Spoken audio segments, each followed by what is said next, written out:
Thank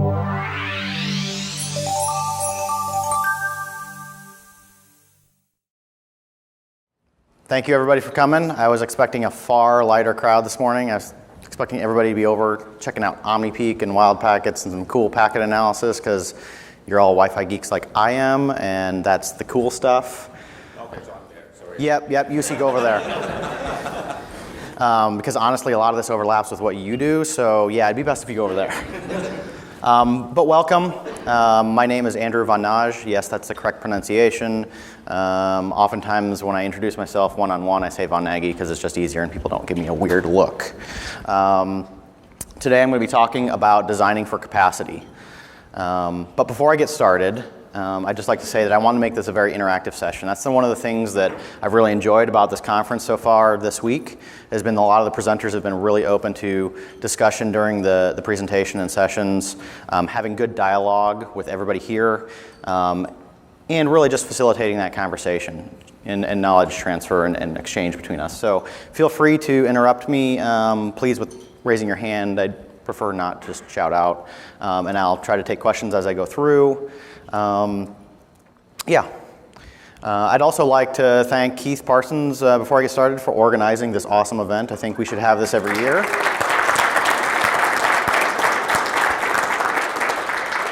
I don't know how many of you are like me, have been in the Wi-Fi industry and doing this technology for quite a while, and there's been no good community events where we can get together.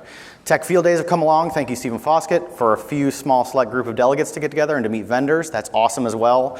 But this one allows more of us to get together, to meet each other in person, and to really have some good quality time to discuss where the industry's going. So thank you, Keith, and thank you all of you for registering, making this event successful as well.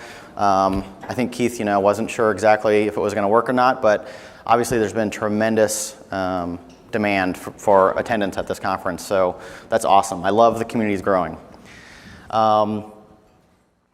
Before I get started as well, I'd like to say that I am clean. I have not spilled coffee on myself yet today. I have a tendency to do that. So today already is a win in my book, and anything that I put up here is just, gravy. All right, so you may know me online as Revolution Wi-Fi as well. I have a little corner of the interwebs there where I blog. It's not really all that important. It's really just kind of a dumping ground for me to put, what I know and share it with everybody. And if you read it, thank you. So, have you ever experienced this type of situation when you're on, let's say, a mobile device, but it can be really any device.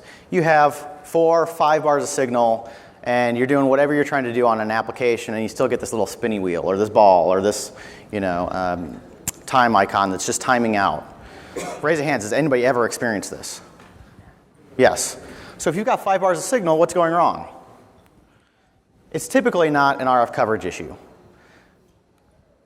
Or to put this another way, when you're, let's say, how many of you are resellers, and you meet with customers, and have you ever had this question?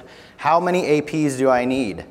You don't have floor plans yet. You don't have any idea of the facility yet. The first question to you, maybe it's even an RFP, and it's like, how many APs do I need? I've got a school. 1 per room. 1 per room. I've heard 2 per room as well. I mean, and I believe we're talking hospitals here, right? Because, that one patient in the room needs, obviously, 2 APs. They've got like 20,000 devices just themselves, right? And they're all online. Yeah? If it's the builder, they think you need 1 per wing. 1 per wing, yeah, for builders. So the goal for the presentation today is really to promote the idea and an approach to designing every wireless LAN network for capacity. We need to do a better job of forecasting and getting a feel for how many APs we need. We've been doing a really great job around coverage. I think we can all agree to that, right? Coverage has been, we have tools, we have Air Magnet, we have Ekahau, we have all these great tools to predict and do on-site verification of the coverage in our environment. But we don't have great tools in the industry to figure out, hey, I've got these clients and this demand on my network, how many APs do I need to serve all of them concurrently? And so that's really what the goal is for today. And so when I go through and talk about capacity, I want to talk about defining what capacity means on a wireless network, identifying how we can measure capacity on the network, what metrics will we use, promote a methodology that I've come up with, and I think it's okay. I've been verifying it with customers I interact with and partners I interact with to try to develop a methodology that is pretty reliable to come through and say, if I go through these steps, I can figure out to a pretty good degree what my capacity demand is, and thus how many APs and radios I need in my environment to serve that user base and that demand. And finally, how to integrate that into your design process. Because what I want to talk about here is really way early on in the design stage. So this methodology for capacity planning is really the equivalent, in my estimation, of predictive modeling for RF. You do RF predictive modeling to get a feel for what the coverage you may need before going on site to make your job easier. This is kind of doing capacity planning in parallel to that to try to get a feel for, hey, how many APs and how much capacity do I need in this environment? And so it's really early on and in the design process. I remember one of the earlier presentations this week, it was design, design, design. That's what we need in the wireless LAN network, right? In the industry. More focus on design, and I wholeheartedly agree. So that's what we're going to run through today. Again, any questions come up, feel free to stop me and we can discuss things. One point of clarification, I've heard some people talk this week, this is not a high density design. I'm promoting capacity planning for every network. Every network out there is seeing growth in client devices, growth and change in applications that are being used, and they need to start thinking about capacity even if you're a smaller environment. And there's no way I could cover high density to the degree that Chuck did. So I'll just, put that out there. Awesomely smart guy. Again, where this fits in the life cycle of a wireless LAN network, early on in the design phase. And then it'll loop back around as things change and you optimize and you grow your network. You need to maybe revisit how your capacity demands are changing over time and go back through the design process again. And the other thing that I'd like to say is that this is not replacing the current processes you have for planning a wireless LAN network. I'm not saying not to do site surveys and predictive modeling for RF. This is in parallel, in addition to help you get further information to get out there and get a good, like we were talking about on Monday again, rough order of magnitude of where you need to go for the wireless LAN network. So the typical design process for a wireless network looks something like this. And there are slight variations on this, but this is the typical workflow that a lot of people go through. You go in and you get some basic information from the customer and you start to make a predictive RF model to figure out, how many APs do you need for coverage, not necessarily capacity, and to start the design process. Then potentially you might go on site to do some verification, and then you do deployment. And at the end, you go through and do an actual walkthrough with an on-site verification site survey, either passive or active. And this is typically what the design process looks like. Nowhere in here is a good opportunity or methodology for capacity planning. You look at the tools we're using, and a lot of them are really focused on RF and coverage analysis. And when we try to do capacity planning today, we're trying to twist an RF tool, a coverage assessment tool, a signal strength assessment tool, into also doing capacity planning. And fundamentally, they're related, but it's not the best tool for the process. And the focus here is really only on usually signal strength and coverage requirements. And as we've seen, a lot of wireless networks are falling down now because the demand for the capacity is just growing, and they have no good way to plan for that. And frankly, you don't have, if you've planned your network around coverage, and now the sea is shifting underneath you, all of a sudden a wireless LAN network that was working before falls flat on its face because you haven't taken these requirements into account. So what I want to do is I want to advocate today for a methodology and to do the capacity planning to try to help you guys as industry leaders in the community start thinking about capacity planning more formally. Even if you don't adopt my methodology, I hope you do, but I just want you to start thinking about capacity, capacity, capacity, along with all the other things you do when designing a wireless LAN network. There are a lot of requirements that go into a wireless LAN. You've got everything from the RF, the user demand and capacity, the number of devices, high availability, all the integration with the wired network and authentication services. Wireless LANs are pretty complex. And there's a lot of moving pieces to fit together. So to focus the conversation today, I'm only going to be talking about designing for capacity, even though there's a lot of other things that go into the design process. This does not replace any of that. And this is not going to be a holistic conversation about the entire scope of what you need to design for. It's just solely focused on this one aspect. Otherwise, I could be here for a day talking about all the different requirements, and you wouldn't want to hear me blab on, and frankly, I wouldn't want to hear myself either. So what determines wireless LAN capacity? Is it single client throughput? Anybody want to raise it? Who thinks it's single client throughput that determines a wireless LAN's capacity? Anybody? No? Part of? Perhaps. How about multiple client? If I have multiple clients connecting to an AP, is that what determines my capacity? Anybody? Show of hands. No? Again? Part of? Okay. Any other thoughts? No? Okay. Total number of clients connected at the same time. Total number of clients connected? How long they're going to connect, what your peak is, or the number of clients connected. Peak per number of clients connected? Apps? Apps, other APs. Yeah. Channel saturation. Channel saturation? Yeah. Client NICs, different performance level by clients, right? Because they're all different. Is it all the capacity of a coordinated system of APs? So your wireless LAN, the potentially controller, the group of APs that all interact with one another that you've designed for, hopefully? Does that determine wireless LAN capacity? Is it the aggregate of all of those?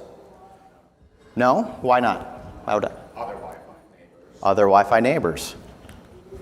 Hey, look at that. All APs in the area. Right, and just get to back what GT said, it's channel saturation.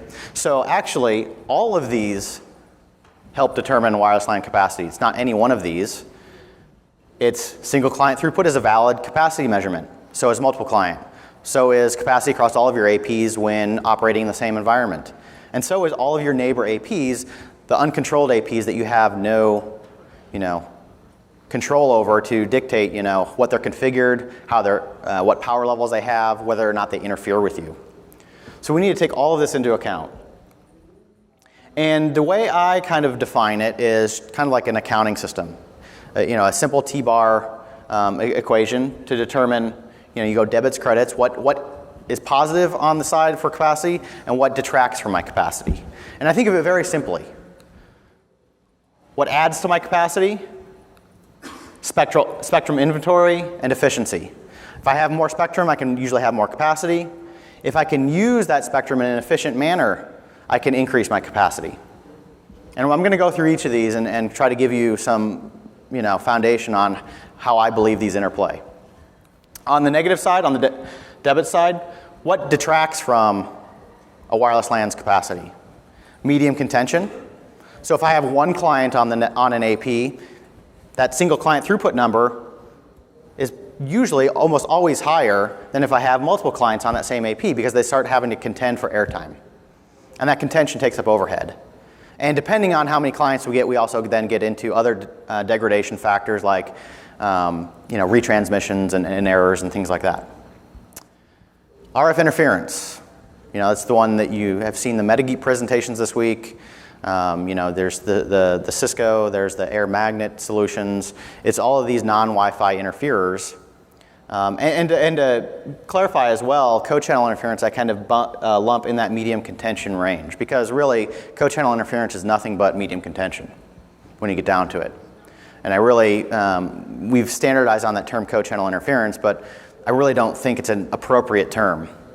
And we should, as an industry, try to change that term to make it mean what it actually should mean, which is shared airtime.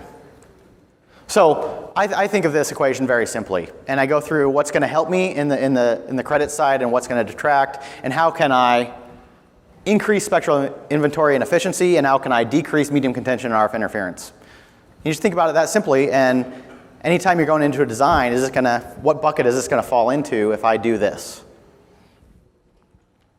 So spectral inventory. Obviously, we use unlicensed spectrum. This is a snapshot of the 5 gigahertz space. The more spectrum we have, fundamentally, based on Shannon's theorem, how many bits per megahertz we can pack into it, we can actually increase the capacity of the wireless network. You're all familiar with this. This is why you use channels 1, 6, and 11, or if in Europe you use a 4-channel plan. You're trying to use all that spectrum inventory that's available to you. And the optimal use of spectrum, and I'm going to just touch on it here briefly, but it interacts and comes into play when we talk about medium contention, is what channel size do you use? Do I use wider channels or smaller channels? And what is my channel reuse plan? Because really, in an ideal world, in every location, you would use all the spectrum available to you. But we don't live in single radio world. We have to have a coordinated system where we need to reuse spectrum, which means we can't use all available spectrum in every physical location. Oh, and one quick note on this as well.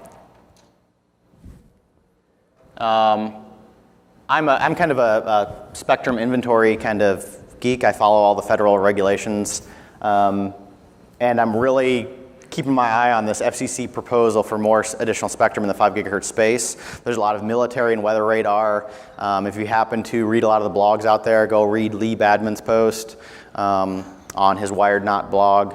He goes into all the different use cases that exist in the 5 gigahertz spectrum today, and why Wi-Fi has to have like the DFS radar detection and things like that, because there's a lot of military radar use cases, naval, marine, or maritime, and there's also like coordinated intelligent cars that they're working on up in Michigan right now, that the automobile industry wants to put out there for safe cars that can communicate with one another. So Wi-Fi is not alone in the unlicensed spectrum. We have a lot of things we need to take into consideration to coexist with.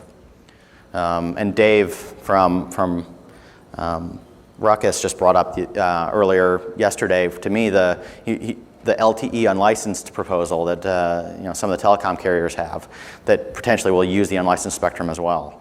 So all of these things that need to coexist in this space. It's great that they have a proposal out there for more spectrum, but we need to be thinking about how can we effectively coexist? Because just because we have spectrum doesn't mean we can use it. I think is evidenced by the DFS discussions we had over the last couple days as well. Some people are saying use DFS, some people are saying be very careful, especially if you have voice or any real-time media. There's kind of a lot of different opinions in the industry, and I don't really necessarily want to get into that discussion today, but just to realize that the more spectrum you can use, it benefits you on capacity. But it may hurt you if you have DFS requirements and end up having to change channels in the middle of operation. And that proposal, there's a study being done, and by the end of 2014, like late this year, early 2015, that study should be completed, and the FCC should make a final ruling on whether or not we can get more unlicensed spectrum for Wi-Fi. Medium contention. This is probably the biggest detractor of capacity in your wireless LAN. We can talk about interference, and we will. But for all intents and purposes, I spend very little time focusing on non-Wi-Fi sources of interference. I focus with customers and partners on designing a network properly so you can avoid medium contention. If I have a whole bunch of clients on one AP and they're all contending for airtime, that's shared airtime. The more clients I have contending for airtime on the same frequency in the same physical space, the less average throughput they get per user. And the more degradation, the more overhead they cause on the wireless network. So what we want to do is we want to try to add in the appropriate amount of APs to segment users onto different contention domains. Just like when you're learning networking, there's collision domains in Ethernet, there's broadcast domains. The collision domain was solved in Ethernet by going to a switched full duplex connection. You effectively eliminate the collision domain in Ethernet because you have a point-to-point connection between the switch and the endpoint.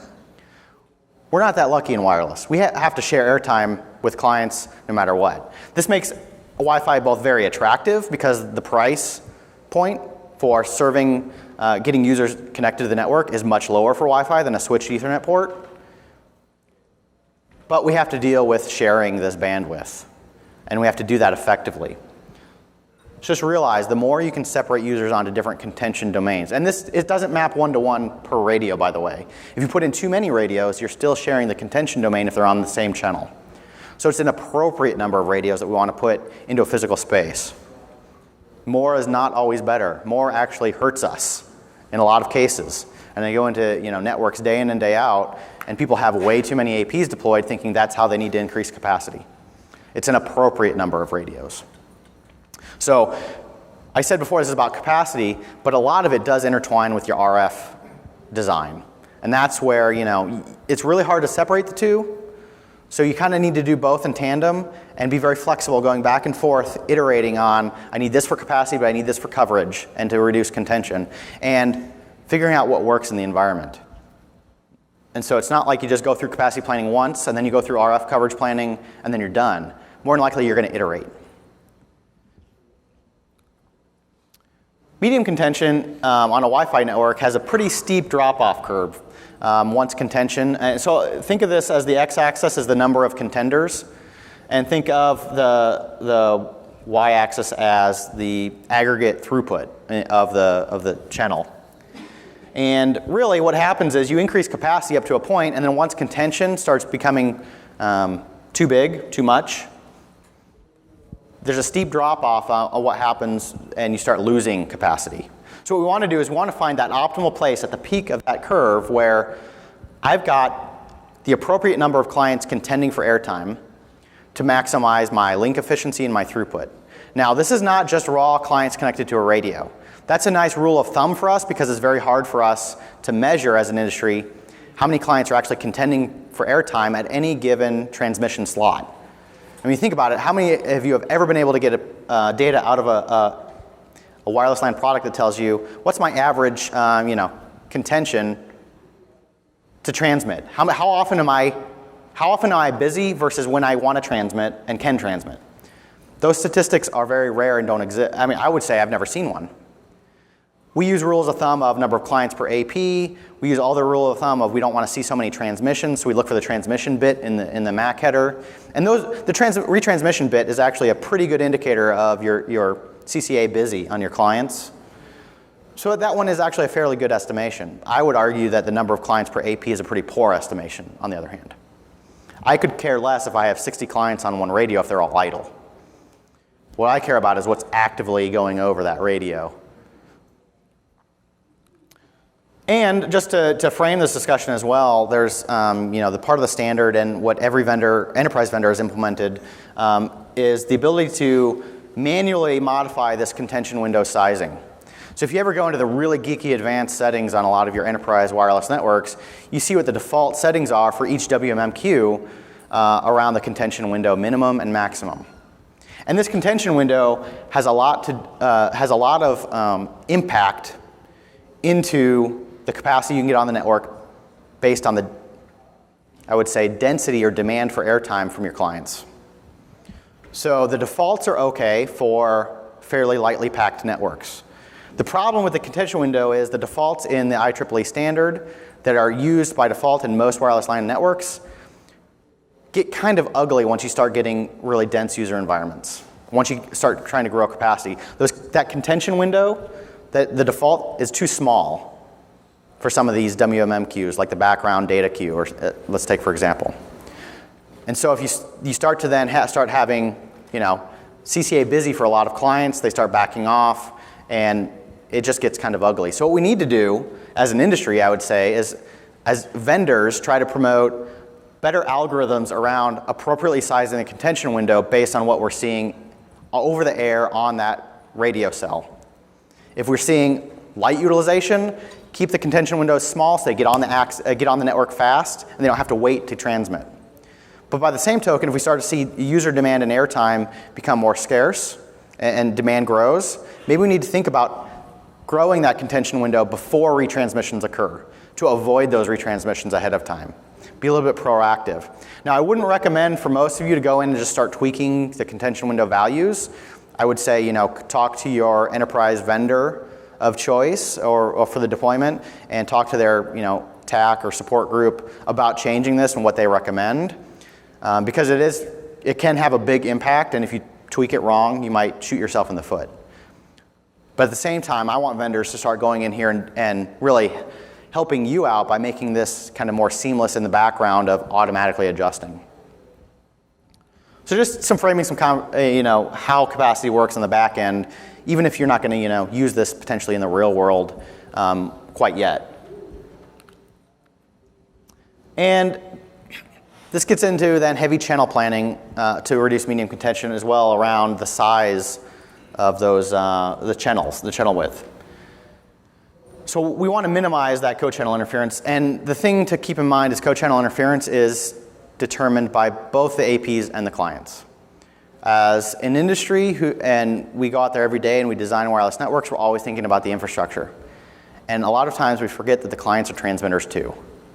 And so we're sizing our RF coverage for a neg 67 primary coverage area, and we want to minimize co-channel interference at a little bit larger area, so we still want overlap between cells, and we're doing that all around APs.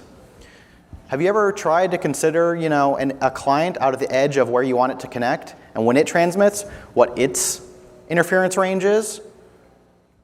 What's its transmit power? How far can that client be heard by other cells in your infrastructure and other clients in your environment? Because that's co-channel interference as well. And I say here the recommendation for a typical wireless LAN network is you need at least 4 non-overlapping channels, and by typical I mean non-high density. This is not the stadium environment. I'm talking your typical carpeted office where they don't have a lot of unique needs, they just have growing demand. And I get asked the question a lot, well, what channel width should I use? Because there's a lot of different opinions on that as well. And I advocate that in a typical office environment or a typical wireless LAN where you don't have a lot of need for directional antennas and co-located APs to get all you can out of a high density environment. In a typical environment, you need 4 channels, which is why we have problems in 2.4. We still have a lot of co-channel interference.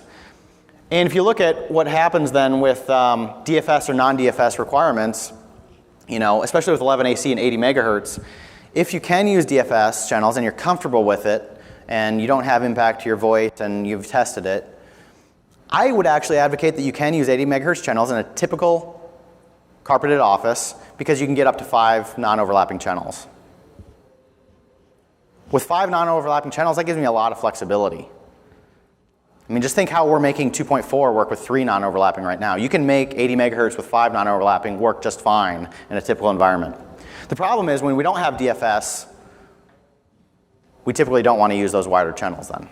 And this is going to become a big problem once we get to wave 2 of 11AC with 160 megahertz.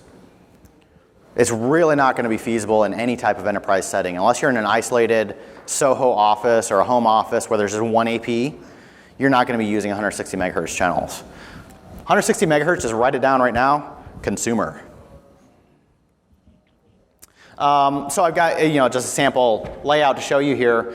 I hate these kind of stock layouts of circles or polygons to show Wi-Fi cells because it's never that clean.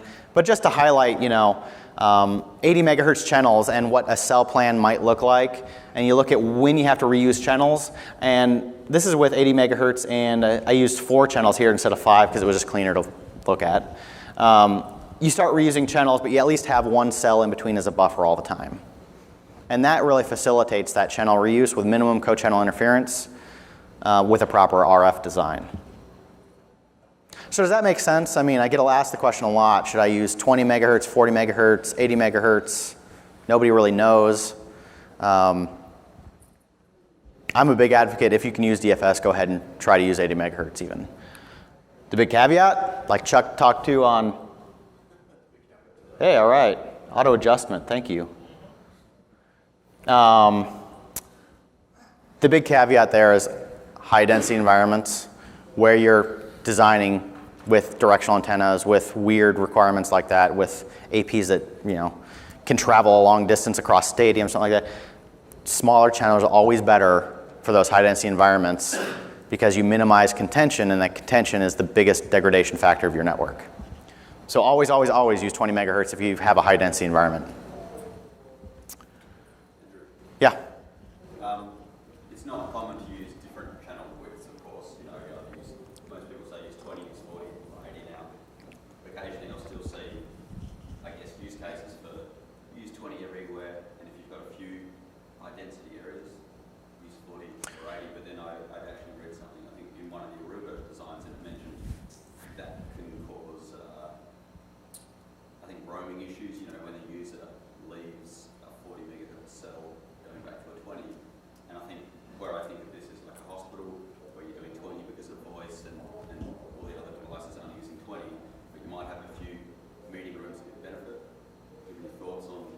Sure. So the question is, most of the recommendations today are to use the same channel width throughout your environment. And what you're asking is, can you really use different channel widths in different areas? So if maybe you use 40 or 80 megahertz just in the high density areas and use 20 megahertz for voice throughout your environment, can you mix and match? I honestly haven't done a lot of analysis of roaming between different cell sizes. Given that most of the management traffic and the association, discovery and association happens on a 20 megahertz channel, even if it's a wider channel, I would feel pretty confident in at least labbing it up and having pretty good confidence that it would work. But I've never tested the roaming, especially in a voice environment. So has anybody mixed and matched? Have any thoughts on that? I saw Henry, no? Yeah? We've experimented with the idea of doing like a DFS overlay. So you have like a voice integrated network and then overlay on top of that a DFS one that goes down and you still have other Okay, so DFS overlay, so it doesn't impact the underlaying. I'm assuming different radios then, obviously. Yeah, And increased cost then for an additional deployment overlay. yeah, the cost is no concern. Yeah, if cost is no concern, right. The always, the ideal rainbow world, right?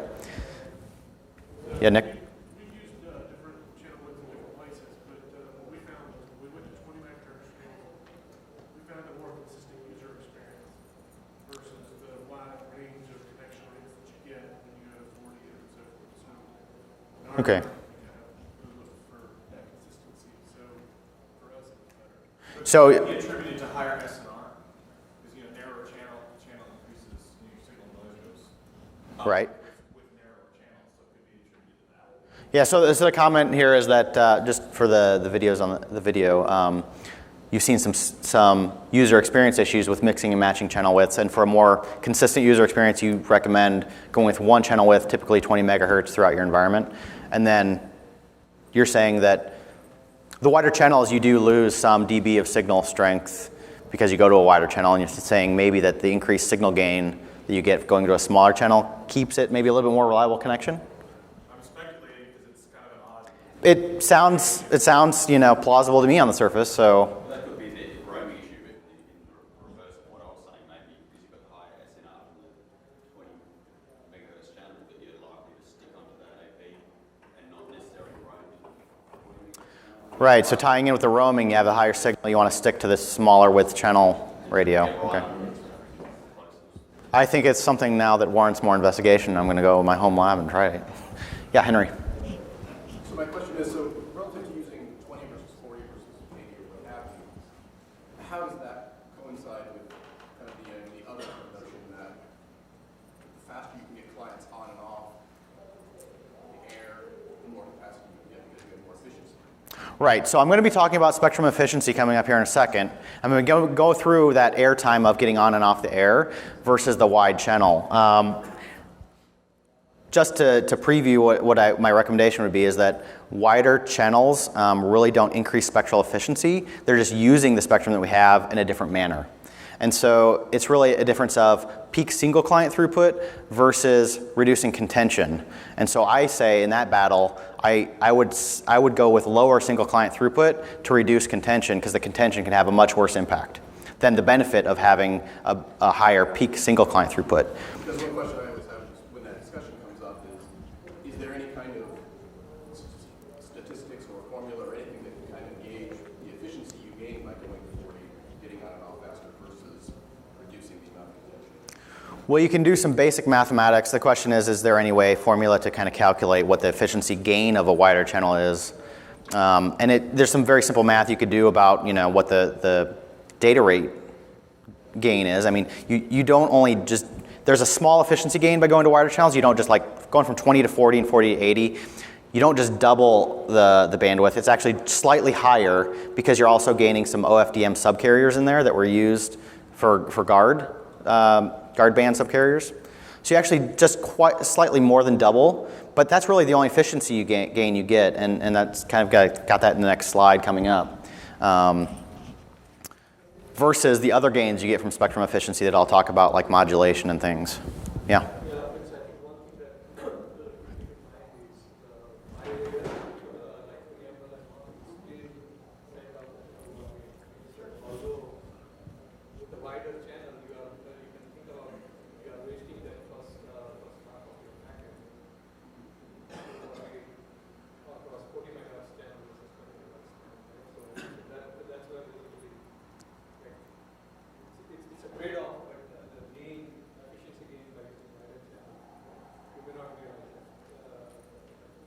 Yeah, so great observation about the preambles and that. Yeah.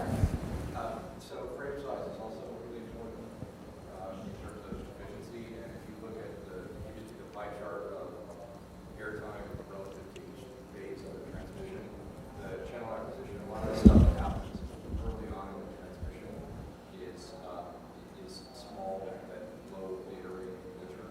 So if you have small frames as the average on the network, that ends up being a disproportionate amount of the airtime.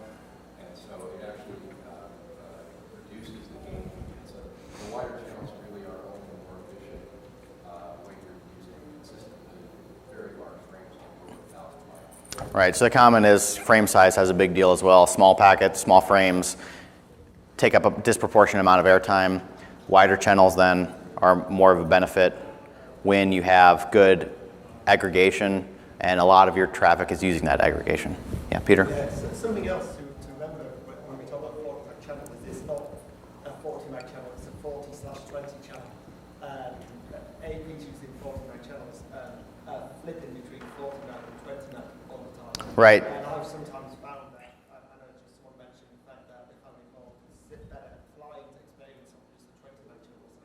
Or sometimes that's caused if you have a lot of 40/20 meg operation and 40 meg channel that flipping because of the mixture of flight, you actually find just keeping it all on 20, not having the AP do that work, or up in power when it goes drops out to channels, and certain things it does, and actually causes it to be more efficient for clients by just sitting on 20. Yeah, a great point because the clients are, I would say, more than half of the equation in your airtime calculations. I mean, you think you got one AP and how many clients you have connected.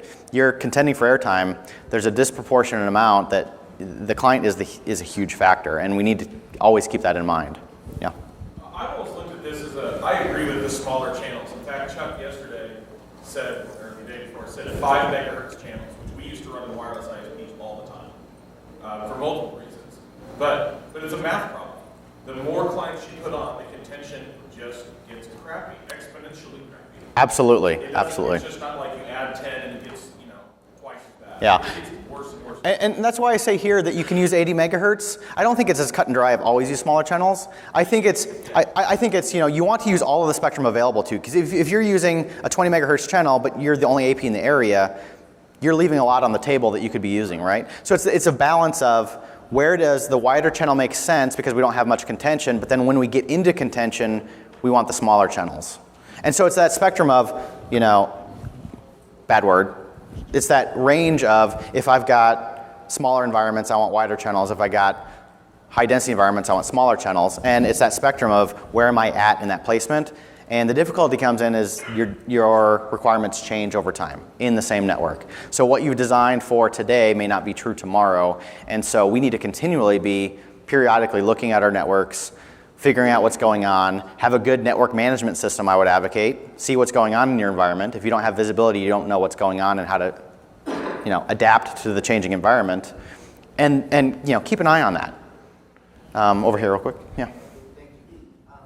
Does AC do a lot of this balancing for you automatically? Isn't that part of the idea is having, you have your 20 megahertz, your clients that can only use a 20 megahertz wide channel, and the AC is going to be doing a lot of this balancing. So the question is, doesn't 802.11 AC take this dynamic channel width kind of into account for us? And I think that was the goal with 11 AC.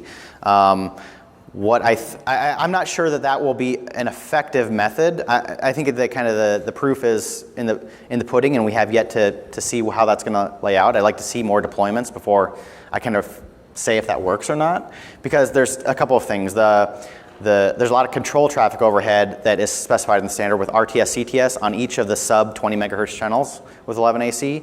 That could add overhead. Yet to see. Usually we try to avoid RTS, CTS if we can, and protection mechanisms. The second thing is I think that AP vendors and client vendors are going to take the simplest route to using dynamic channel width, and they're just going to sense the medium themselves and all the 4 sub 20 megahertz portions, or smaller portions. And if they see it clear, they're just going to go ahead and transmit, rather than do the RTS, CTS exchange. And that could open us up then to bad readings of CCA busy. Maybe I'm the client and I'm not hearing something that the AP can hear on a specific 20 megahertz slice. So we might run into more transmissions. At this point, I don't know. I need to see more deployments before I can really comment on that dynamic channel width. I mean, it sounds great in theory. So to move along, spectral efficiency. So packing more bits per megahertz is what we always want to do. It's basic math of Shannon's theorem. How do we gain capacity by packing more bits into every the limited spectrum that we have? The first way is modulation. We increase the sophistication of our modulation algorithms. We pack more bits per megahertz, but it gets harder for the receiver to achieve that. They have to have higher signal strength, right? This is one of the main ways that we've grown capacity with iterations and amendments through the Wi-Fi standards over time. The early 11B stuff used, BPSK, QPSK. We get into QAM, quadrature amplitude modulation with OFDM. And we keep increasing this, and with 11AC we get to QAM 256. And the more bits you pack in that spectrum, you get more data through. It's that simple. The problem is the signal strength requirements and tying that in again with the RF coverage. The other way we do it is through additional spatial streams with multipath in the environment, either single user or multi-user MIMO. We don't really see multi-user MIMO yet. That'll be a few years out yet. But definitely the additional spatial streams are a big advantage to increase capacity on a network. Again, getting on and off the airtime faster for the average client if they support multiple radio chains. The other problem that we see with that is we typically don't see a majority of laptops in our environments anymore. We see mobile devices that are one spatial stream capable because they need to conserve battery life. The more antennas you have active, they're drawing power, the lower your battery life, and it's that trade-off of having a phone that can charge and last for 2 days, but you get lower throughput on the network, or do you have a phone that dies every 12 hours, but the performance is awesome? I think it's pretty clear that consumers want that battery life that lasts at least a couple of days on smartphones. So that covers both single client and multi-client, and I have that asterisk up there about wider channels because we kind of already had that conversation of people think I go wider channels, I get all this great throughput advantage, it increases my capacity. Well, it really doesn't increase spectral efficiency very much. It's really just using spectrum in a different way. And so if you have a very congested network, 220 megahertz channels will outperform 140 megahertz channel. You still have the same capacity, you're still using that spectrum, but you're just using it in a different way and breaking up those contention domains again. The other thing that impacts spectral efficiency is client airtime efficiency. And this relates very, very closely to signal strength and signal to noise ratio and the quality of the link, right? We want to keep clients in our designs connected as close to the AP as possible where they can get the highest data rate, right? And data rate shifting is actually is a really great compatibility or extensibility of the wireless LAN network, but it also causes so many problems with clients data rate shifting, retransmitting, trying to figure out what the correct data rate is. If you've ever taken a wireless LAN capture in a tough area, let's say a warehouse freezer, anywhere where it's tough, and you see a lot of client data rate shifting, you've got something going on. The clients should not be data rate shifting very often unless they are truly really mobile. If they're sitting in place in one location and their data rate shifting all over the place, you've got a lot of multipath, they're having trouble, they're dropping data rates, they might even drop off the network.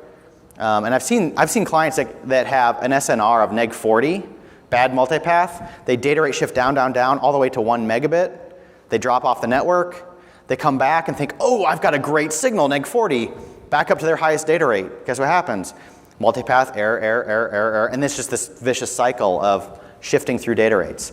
So when we're designing, we want to design for a high signal, yes, but we also want to validate that by taking a look at our clients and how they actually behave and whether or not they're data rate shifting. And data rate manipulation then can be a big factor in improving the stability of your network and actually improving capacity, and sometimes it can be counterintuitive. You can disable the higher data rates and your aggregate capacity goes up because you're getting rid of all of that cruft, all of that error that's going on in your network in a tough environment. So if you're in a really tough environment and you need to increase capacity or you need to increase the stability of client associations to the network, it's a valid, use case to think about disabling the higher data rates. And we always talk about disabling lower data rates. In some environments, disabling higher data rates does us much better. So there's use cases for both. So you're talking just the basic, not the MTS rates? I would say that it's any data rate. I mean, sometimes if you've got a lot of multipath, and I know since 11n came out and we have multiple chains per client, they can achieve better signal quality through the use of multiple chains in MIMO. But if your clients then on the flip side are single stream and they can't take advantage of MIMO, it can be a good opportunity then to disable those higher MCS rates as well. The Mac efficiencies. What's that? What about the Mac efficiencies in N? So let's say you keep, let's say 12 to 36. Right. Then you have MCS 0 through 7. Yeah. Yeah. So the question is, the Mac efficiency in the MCS rates with 11n adds a lot of benefit, and if we disable that, are we kind of handicapping ourselves? And what I'm saying is this is a valid use case when the client doesn't have a consistent stable signal. So none of that Mac efficiency is taking effect because they can't achieve a good signal in the first place. They can't get the data through. So yeah, it's great that that's in the standard if they could do that, but we're not actually experiencing that in the network, in the real world environment. And so by eliminating those data rates on the top end, we can actually sometimes get them a more stable connection, even if we forego some of the advancements like with MIMO or the higher rates. Does that make sense? Yeah. You got to take a look, and this is really just, it's more of it's not a corner case, it's a little bit larger than that, but it's a valid, design practice for some environments. I wouldn't go into an office environment and advocate for that, but if I'm in a freezer or warehouse, things like that, where I've got a lot of multipath, I would. I was thinking the lower MCS with the smaller modulation, much more giving modulation would be better than a higher data rate at a standard rate. Yeah, that's what I'm saying is the lower ones are more stable because they have better error correction. That's how the data rates work, right? Are you just worried about too many retries and popping up and trying a higher data rate and coming back down? Data rate shifting and retries and potentially even falling off the network. To give you an example, I mentioned warehouse freezers, and that's the one I mentioned because I've had a lot of direct experience with that environment, where you have potentially single stream clients. They don't support MIMO. And even if you've just got, let's say, G rates enabled and you're a G client, if they've got such a good signal that they're trying to do 54 meg, but then they actually try to do the data transfer and it doesn't work and they hit their threshold and they start data rate shifting down, you've got a lot of overhead on the network for all those retransmissions. And maybe the stable data rate is 6 or 12 meg where they could actually get data through. Well, let's just get rid of those upper data rates and clean all of that error transmission because we know that that environment isn't conducive to those data rates. They're just causing errors. You just do that per AP in sections of the network? It would be in sections, right? If I've got 5 APs in a freezer, I might do it for those 5 APs in the freezer, but the rest of the warehouse that's more dry goods area would be have them all enabled still. And then you got to think about, well, do those clients actually roam in and out of the freezer, some other considerations like that. But, typically I've found that, that's not too big of an issue. Your bigger issue is just the stability inside that area. But just to go back to spectral efficiency, that's, we want to keep clients connected at the higher data rates if we can as a design practice. RF interference reduces our capacity. You need to do this in the design phase through the site survey. In production, you should have some ongoing network monitoring to identify sources of interference in your environment. Pick whatever vendor solution you like. I'm not advocating for one. I'm just saying, this is a factor and you might want to have some visibility into it. I actually think RF interference is kind of overhyped. You definitely see it in some areas, but for a lot of environments, co-channel interference with other Wi-Fi is the bigger concern. So how do we measure capacity? And I would advocate we measure capacity through airtime utilization. If I've got an idle network, I've got a lot of capacity available. If I've got a busy network, I've got no capacity available. So I want to measure that. And so I'm showing this tool from my friends over at MetaGeek. I measure available airtime at a utilization level of neg 85 dBm, or something that's going to trigger the preamble on the frames that you can hear to trigger that CCA busy. It's not that neg 67 that you're designing to potentially. It's the neg 85 of when a preamble comes in at the really low data rate, because they're always encoded at low data rates. Can I hear it? Does it trigger me to back off and wait for that transmission to be done? And so if I measure utilization of the network at neg 85, which I love in the channelizer product, that allows you to specify what amplitude I want to measure busy utilization at. The AP over here on the left has a lot of traffic going through it. It's busy, and that utilization is almost 100%. So my capacity is pretty much maxed out on that channel. But if I look over here, I've got more sporadic use on this other channel, and my average utilization is much lower. And so what's my opportunity for available capacity? It's the amount of airtime that I have available that's not being used at that neg 85 level. And that's an opportunity for unused capacity that I can tap into. So how do we measure it? And I wanted to use an analogy that kind of hit home, and we've always heard of the sticky client situation. Well, I'm going to kind of morph that. This is a sticky situation with clients in a different way. We have clients that have all sorts of different capabilities.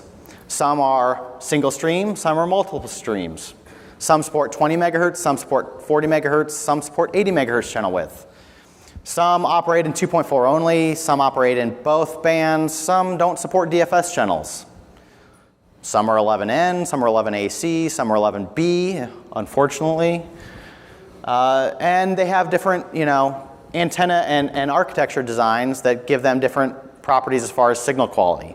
Some radios and antenna systems are designed better, and they just have better signal quality. So we got to, it's a sticky situation. It's this web of clients that are on our network that are all impacting the performance of one another.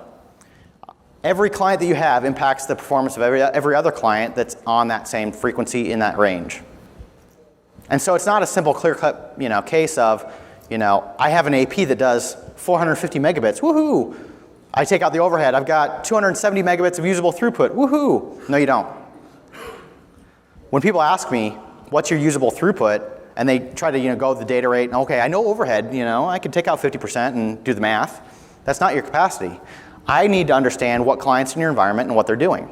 If I have any realistic opportunity to forecast or determine the demand for capacity on your network. So when you're thinking about capacity planning, it's about not only about the AP, it's about the clients, and it's about their airtime demand. And I'm going to tie that into what applications they're using, or potentially how much bandwidth they want on the network. So the key is to design for both coverage and capacity. I'm not really talking about coverage in this presentation. And for capacity, though, the design requirements are I need to understand the device, the application, and how many of them that I have.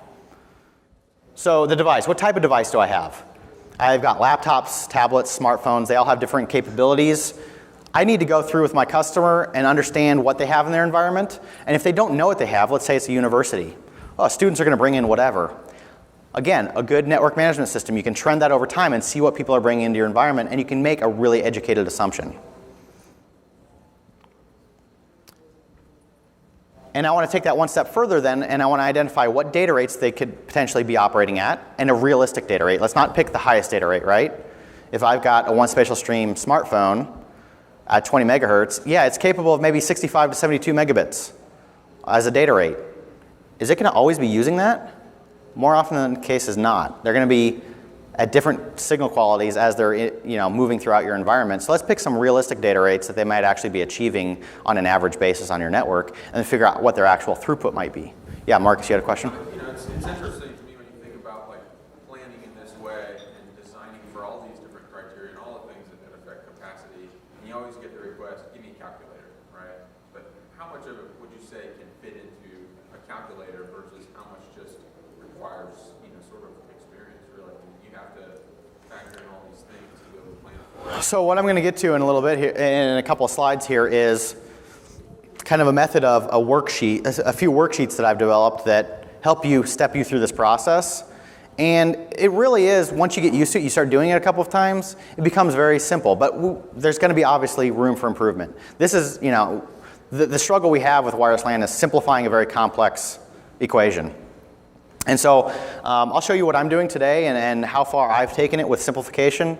And maybe we as a community can help expand on that and develop, or push vendors to implement tools that make it, even simpler in like a calculator form, like you mentioned.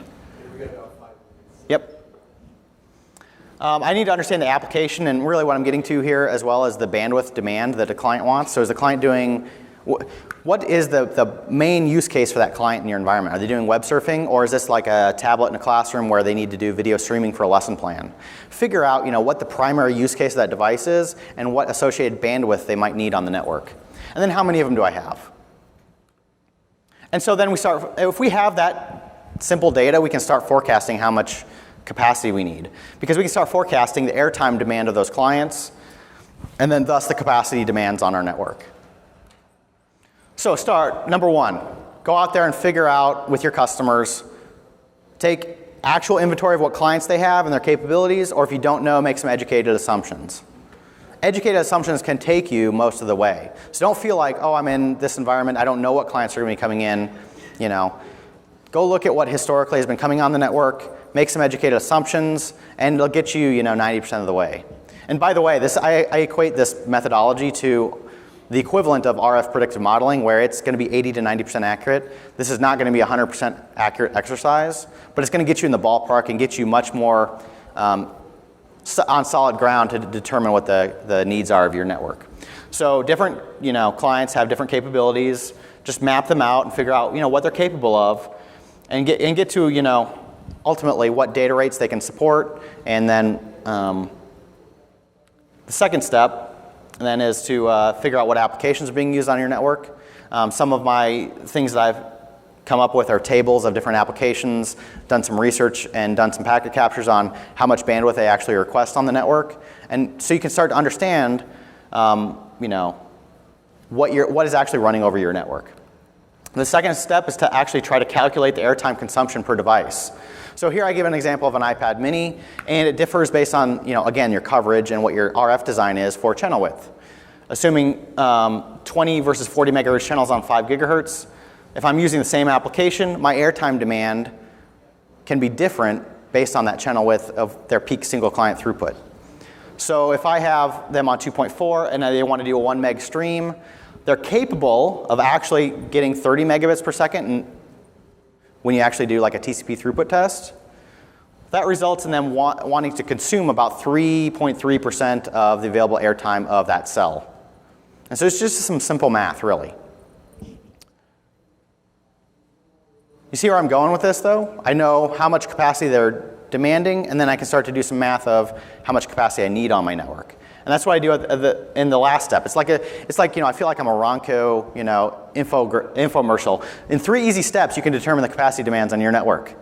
Third step, forecast AP capacity. You lay in the quantity of those devices, the airtime that each one wants to consume. You do some simple math, and you can get to total airtime that's being demanded, and figure out how many radios you need to support that.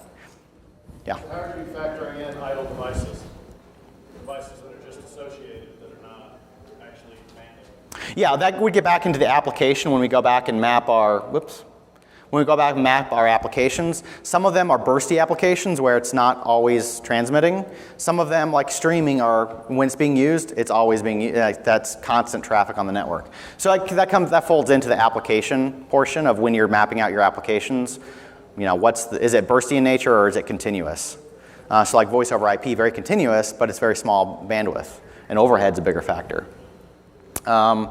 And also in this step, we also then, GT asked me earlier, do we account for how many clients are actually connected to the network at once? And I always, say, well, you might have 3 devices per user, but, you really don't have, 300 devices on your network. They're probably only using 1 or 2 at a time. And so really all we're doing is we're taking the airtime demand for each different type of client, and what you start to see real quick as well is the performance capabilities of every client become very apparent. Those mobile devices chew up a lot more airtime than those higher spatial stream laptops. And then you just start aggregating that and figuring out how much capacity in aggregate you need. And I've got a couple examples, but I'm almost out of time. We did a K-12 classroom with tablets, and there's their capabilities. And let's say I'm going to do a 2 meg video stream. If I have 4 classrooms and 30 tablets per classroom, I've got 120 of them. but only 2 classrooms are going to be operating at any one time. They're not always all going at the same time. I just do some simple math. 2 megabits is what the demand is, but they're capable of 30 megabits. Each tablet consumes over 6% of airtime. I multiply that by my current number of devices in that area, and this is kind of like a, find the right balance of what's your contention domain. You don't want to plan for the entire school if it's, a really spread out school. You got to figure out where that, kind of boundary is of where clients are going to be contending with one another. So I've got a layout of 4 classrooms. That's what I'm kind of designing for here. I need a total of 400% airtime or 4 AP radios. Maybe two APs then for those 4 classrooms fits my need. It's just an example. I'm not saying this is 2 APs, 1 AP per 2 classrooms. This is not a recommendation for that. This is just an example. In an auditorium, the scenario might be completely different. Maybe you have a mix of tablets and laptops, and you can start to see, how the different, I'm having trouble with this. How the different airtime is consumed by the different types of clients. So look, the tablet consumes, for the same 1 megabit per second stream, it consumes over double the airtime of that laptop because the laptop gets on and off quicker, back to your point earlier. So I'm just doing simple math around airtime. And we want to integrate this into the design process early on. So when you're doing your initial wireless LAN design, set your goals, or gather your client requirements, do your capacity planning and do your RF modeling, and you might iterate between that a couple of times.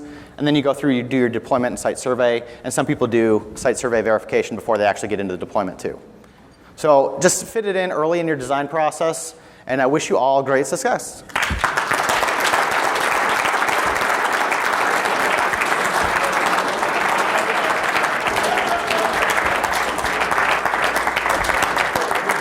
Killing me, Jake. Better aim with that.